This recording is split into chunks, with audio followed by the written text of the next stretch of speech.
A viewer asked the following question. If we found the real Techelet, then why don't the Gedolei Hador wear it, like Rav Kanievsky, Rav Avad Yosef, etc.? This is the kind of question that I've heard on a number of occasions, many occasions actually, and there are a few points that we can make here briefly. First of all, factually speaking, there are many Rabbanim, well-known, authoritative Rabbanim who are respected and should be respected by all, even if an individual does not necessarily subscribe to every one of their opinions or their particular hashkafa, their particular world outlook. But we're talking about serious Talmidei Chachamim, and there are many such Rabbanim, and I'll just mention a few names here that I am familiar with at least. Hagaon Rav Yisrael Belsky, Zatzal, from the United States. Hagaon Rav Meir Mazuz. This answers the question, by the way, regarding Sfaradi Rabbanim. There are of course many others, but I know that Rav Meir Mazuz wears Techelet, and we're talking about the Techelet from the Murex Trunculus, the real Techelet. Hagaon Rav Simcha Kuk, Hagaon Rav Hershel Schachter, Hagaon Rav Dov Lior, Hagaon Rav Yitzchak Meir Morgenstern. I was also asked recently by someone specifically about that particular Rav, and as far as I am aware, he does wear Techelet. Hagaon Rav Moshe David Tendler, and Hagaon Rav Zalman Menachemia Goldberg. That is just a short list of very serious Talmidei Chachamim who do wear Techelet, which of course leads us directly to the second point. The question, as it was framed by this viewer, why is it that we don't know about Gedolei Hador who wear this Techelet? And also this questioner, this viewer, mentioned a couple of names, Hagon Rav Kanievsky, Hagon Rav Avad Yosef. This question, of course, is based on an assumption. The assumption is that I, the person asking the question, knows who the Gedolei Hador are. And to this I would first of all respond by asking, how do you know? On what basis do you or anybody else who may be listening to this video or anyone who's thought about this issue, how does anybody know exactly, based on what criteria, what objective facts, can anyone base such an opinion as to who the Gedolei Hador are? First of all, it is crystal clear that there are many great Talmidei Chachamim out there in the world, and very often, because unfortunately this is how Jewish society, Torah society is stratified and how it conducts itself at the present point in history. Very often people are familiar with particular Rabbanim, with particular names, who usually are part of their Torah world, or of their particular stream within Torah Judaism, and are not necessarily familiar with other names that are associated with perhaps other streams within Torah Judaism. It is not reasonable, it is not intellectually honest to assume that, for a person to assume that I know exactly who Gedolei Hador are. If a person claims to have this knowledge, and also he can even name these people specifically, and chooses to name certain people who, as far as I know at least, do not wear Techelet, then the question really is an unfair and unreasonable and even an unintelligent question. If you know that someone does not wear Techelet, well, he doesn't wear Techelet. For what reason he doesn't wear Techelet? Well, we don't necessarily know until we ask that individual, that particular Chacham, why he does not wear Techelet. We do know, for example, that in the past, some generations ago, when the discussion regarding Techelet was taken up anew after a very long hiatus, we do know that there were those who made the following point. Is this Techelet of which you are speaking? So the question was addressed to the Rebbe Miradzin, who was the first Rav in modern times to raise this issue, and who believed that he had correctly identified the sea mollusk from which Techelet is to be produced and procured. If you are referring to a creature that our forefathers were familiar with, and yet they did not make Techelet from this sea mollusk, which was available, which they knew, then that itself tells us that they had a tradition. This was not the source of the Techelet. So ran the question. This question is, in actual fact, quite inane. I deliberately do not mention the name of the Chacham who asked this particular question, mipa'at kevodo, because due to the honor due to him. But the question itself is inane, because if the Jewish people, over a very, very long historical period of something like 1500 years or more, lost any knowledge of, any experience with the sea mollusk associated with the production of Techelet, and there was no way of being aware of such facts, there was no way to obtain such information, then our forefathers in different parts of the world, and this itself is a good point, in different parts of the world, different sea mollusks, different creatures, different marine life, different land life, different fauna, different flora exist, of course. So this person, this particular Rav who asked this question, was probably referring to what was available in his part of the world. And as it happens, in his part of the world there are no such creatures. But to return to the main point, there was no way for our forefathers, shall we say 400 years ago, or 800 years ago, or 1200 years ago, to have this information. So they could have, theoretically, come across this particular sea mollusk every day of their lives, assuming they lived in the right part of the world and they had some knowledge of marine life and they lived on the sea, or they were fishermen or something. They could have come across these creatures all the time and would have had no clue that this creature is in fact the source of the miswa, or the dye called Techelet, which we are commanded in the Torah to use and place on one of the strings of Al Sisith. So this question is entirely spurious.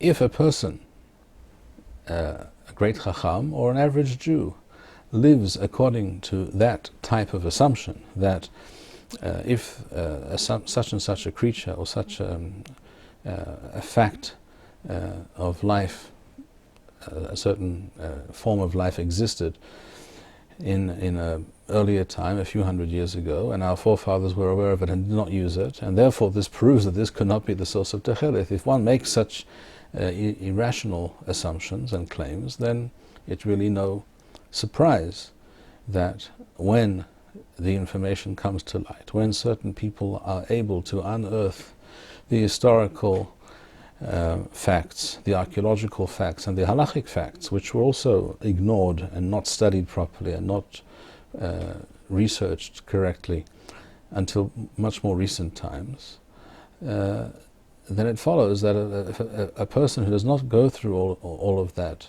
does not make that effort, does not go through that process of learning anew this topic which was forgotten and covered by millennia almost of historical dust and refuse, then a person will never know the truth. So if certain Rabbanim that this particular viewer or others like him have in mind are so minded, and I believe that those particular Rabbanim that he mentions are so minded, then unfortunately the truth is they will never know. They could never possibly discover what Techelet is. You need for that to be open to learning things that you do not know. You need to be aware, first of all, that there is a huge field of study, of research, that lays before you, something like virgin territory, that is just waiting for a real Gadol b'Torah to delve into and discover the truth, or at least try and discover the truth. But if a person decides ab initio that this is not possible, and there is no knowledge that we may be lacking, and that it cannot be rediscovered, then such information will not come to light. All these facts are very clear. And this brings us to the third point.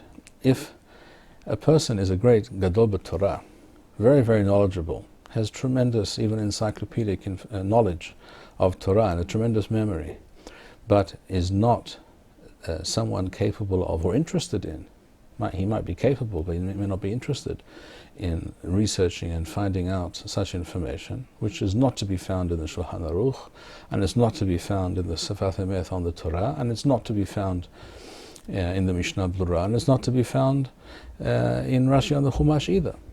Because even though Rashi here and there does mention Techelet, Rashi does not give us any clear information about where this creature is to be found, how to identify it, etc. In other words, one has to know exactly where to look for this information, one has to be willing to look for this information, and then, and this is the third point, one has to be willing to act on that information. So if a certain Rabbanim grew up or were inculcated with a frame of mind, with a mindset, a type of education which led them to be impervious to new knowledge, new facts, entirely irrefutable Torah facts, archaeological facts, but yet they are impervious to such information. They will not look into it, they will not study it, and they will not be motivated, it follows, they will not be motivated to act upon that information. And this brings us really to a fourth point, which is, I think, the basis, the real crux of the matter before us. The real issue is this: is the Judaism that was able to survive and to be passed down from generation to generation in the Galuth, is that Judaism, that set of halachic practices and customs and modalities, is that Judaism the norm, the standard, against which everything is to be measured? And therefore, if that is so, anything new, anything different, anything unfamiliar in terms of that Galut mode Judaism is to be looked at askance, is to be suspect, then it follows that there is no need for us to search, research, discover, or care about what Techelet is or is not, because we have the real Judaism, and anything else is some kind of optional extra, which you can either choose to deal with, or preferably choose not to deal with, because we have the real McCoy, we have real Judaism, we know what real Judaism is. And if there are certain things missing, such as Techelet, or many more important things like relocating the Jewish people to Eretz Yisrael and reconstructing the Jewish sovereign entity, of which the Torah speaks explicitly, "Vatem tiyu li mamlechet kohanim v'roy kadosh." Any such additional parameter or dimension in Jewish terms, in Torah terms, will somehow miraculously come into existence by the agency of the Mashiach, or some other unknown, unknowable source or event.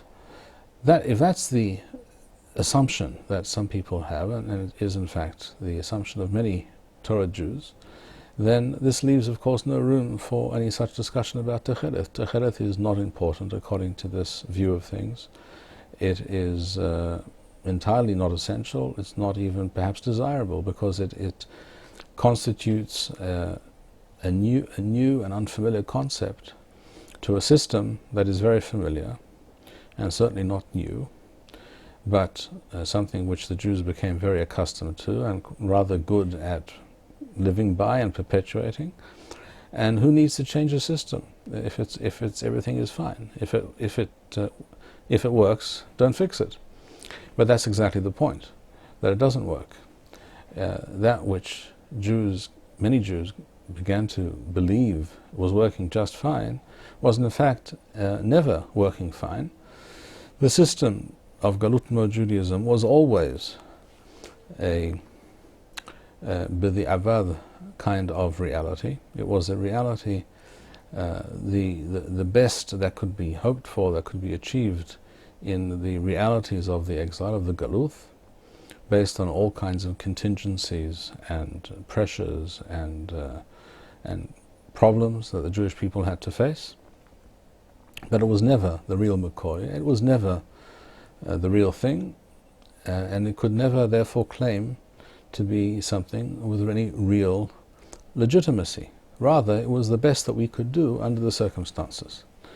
As soon, if a person understands this fact, it follows that as soon as we are able to move towards a more authentic, more complete version of Torah Judaism, we are commanded to do so, we are required to do so. And if this means studying, researching, discovering things that were forgotten, that were lost along the way, for all kinds of reasons, not that anyone is to blame. No one is to blame for the fact that Techelet was lost, or if in fact if we're looking for someone to blame, the most likely culprits are the Arabs in actual fact, because in the ancient Roman world, Greco-Roman world, the Byzantine world, the source of Techelet was well known and existed. It was used by non-Jews as well. It was a very expensive dye.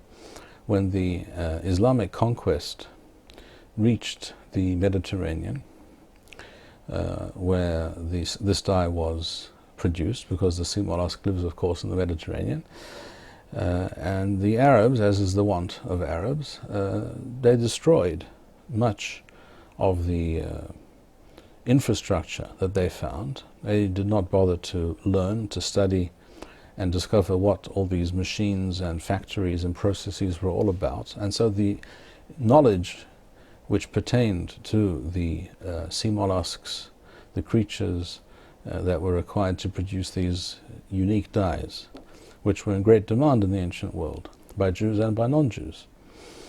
And precisely because they were so highly regarded, the Torah tells us to use this dye for the mitzvah of tzitzit. It is supposed to be a badge of honor and a mark of greatness for the Jew who wears it.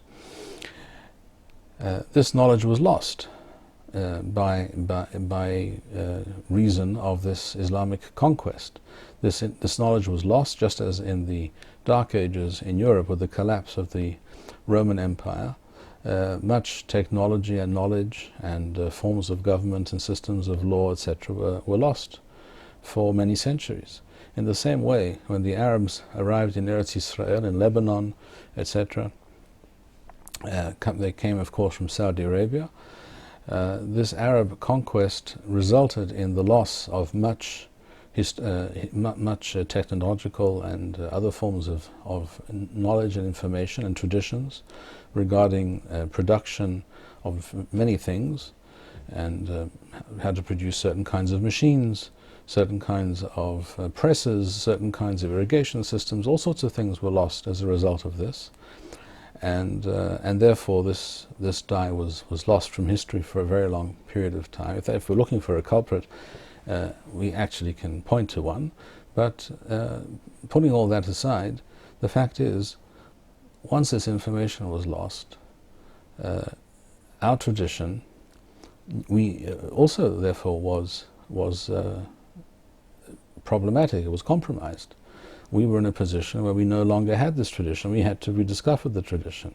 Not everything survived the ordeals of the Galuth, just as for the vast majority of Jews, the correct pronunciation of our Hebrew language was also something that became distorted and lost and forgotten. And only relatively few people even were aware of this fact or cared about this fact. But that doesn't mean that that which we are used to, or that which we became used to because we had no choice, we had no alternative, that does not mean that these things were correct or desirable. It simply means that that was what we had. We had to make do with what we had. In other words, the essential question is, are we to consider Galuth mode Judaism, that which our forefathers in recent generations were able to experience and to know, and therefore to pass down to us? Are we to consider that to be the pinnacle of Torah Judaism, Torah culture, Jewish life in general? And therefore there's no need to aspire to anything beyond that. And anything that we may consider to be missing is something for some miraculous event to take care of. This kind of claim, by the way, that the Mashiach will take care of all kinds of things, such as the Hilush of the Semicha, the reinstitution of the true ordination of Chachamim. Rambam mentions this notion in his Perush on the Mishnah, his commentary on the Mishnah on Masechet Sanhedrin, and calls it a foolish and mistaken idea. If a person makes such an assumption, then we cannot move in any positive direction. We cannot progress. We cannot discover, or we shouldn't bother to try and even discover anything new. And even if you do discover something new, you will be told probably by others that, well, who needs that anyhow? Why is that important? And this is exactly what I suspect some of the Rabbanim mentioned, or others who were not mentioned. This is exactly what they would have said, that we don't necessarily need this right now. Perhaps in the future it will reappear, but it's not for us to be concerned with right now.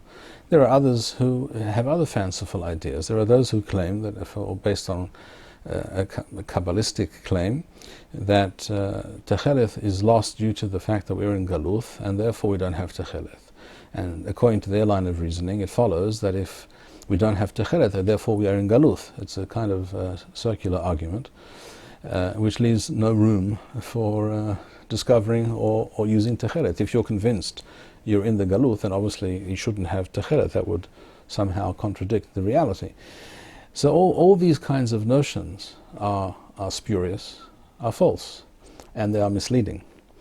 And they lead many people astray, and that is a great tragedy. All we need to do is to recognize the simple, plain facts, which are that the Torah, as Rambam writes at the end of Ilchot Melachim, the Torah that we have, that we were given, is unchanging. If there was a mitzvah of Techelet in the time of the Mishnah, then there is a mitzvah of Techelet at the present time. And we are required to do so, and we should endeavor to do so. And if the only thing missing is knowledge or expertise that can be rediscovered by research, and it can be, and it was, by people who dedicated themselves to this, then it is our duty to do so. And the simple fact and the essential realization that we need to internalize is that the Judaism of the Galuth is not the standard, is not the norm. It is a degraded and problematic form of Judaism with which we had to make do. Today it is our purpose and our job and our responsibility to move towards the true norm and the true standard of Torah Judaism. Thank you, Rabbi Bar-Hayim. We would like to encourage our viewers to share these videos with friends and send in your responses. We would also like to suggest the following opportunity to our viewers. If you identify with Rabbi Bar-Hayim's message and would like to sponsor or dedicate a video interview with the rabbi in honor or memory of a loved one, if you would like to obtain Birkon Nusach Eretz Yisrael or invite the rabbi for a speaking engagement, please email us at office@machonshilo.org.